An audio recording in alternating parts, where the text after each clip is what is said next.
যদি বিসমিল্লাহ বলে কুকুর যদি জবাই করে তাহলে ওই কুকুর ব্যবসা বা ওর গোশত বিক্রি করা যায়।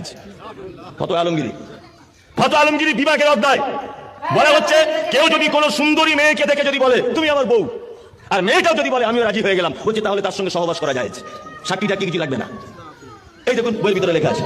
ফতোয়া আলমগীরির ফতোয়া হচ্ছে এই, কেউ যদি রুকু না করে ডাইরেক্ট যদি সেজদায় চলে যায় নামাজে কোনো অসুবিধা নেই। ফতোয়া আলমগীরি নামাজের অধ্যায়।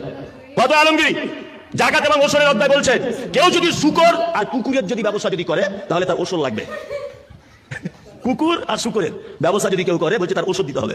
ফতোয়া আলমগীরি হারাম হালাল অধ্যায়ে বলা হচ্ছে মদের উপরের অংশ যদি কেউ না পান করে, মদের তলার অংশটা যদি কেউ পান করে, তাতে যদি তার নেশা হয়েও যদি যায় তবুও বৈধ, ওটা হারাম নয়।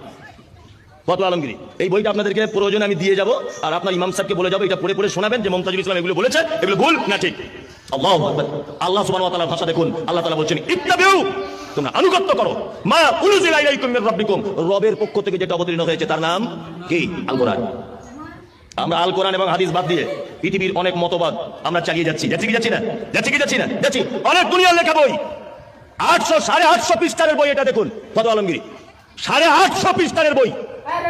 এই বইয়ের ভিতরে এইসব গাঁজাখুরি কথাবার্তা লিখেছে। বলুন এই বইয়ের লেখক বলছে বাদশাহ আবুল মুজাফফর মোহাম্মদ মুগিউদ্দিন ঔরঙ্গজেবের আলমগীর, নাম ফতোয়া আলমগীরি, 850 পৃষ্ঠা। আমি যেগুলো বলেছি নামাজের অধ্যায়, বিবাহের অধ্যায় খুলে দেখুন, সব কথা এখানে লেখা আছে। একটাও আপনাকে মিথ্যা কথা বলছি না। তার মানে আপনার কাছে বিনীত অনুরোধ, আমি আবার আপনাকে বলছি, বক্তব্য শুনলে জ্ঞান বাড়ে, সব বক্তার বক্তব্য শোনা যাবে না। বই পড়লে জ্ঞান বাড়ে, সব লেখকের বই পড়া যাবে না। এই বইটাতে যত ফতোয়া রয়েছে তার 80% ফতোয়া সহিহ হাদিস এবং কোরআনের সঙ্গে মারাত্মকভাবে সংঘর্ষ।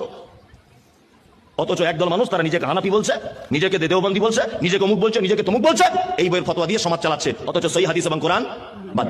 আশ্চর্য ব্যাপার। এবার আপনাদেরকে একটা কথা বলছি,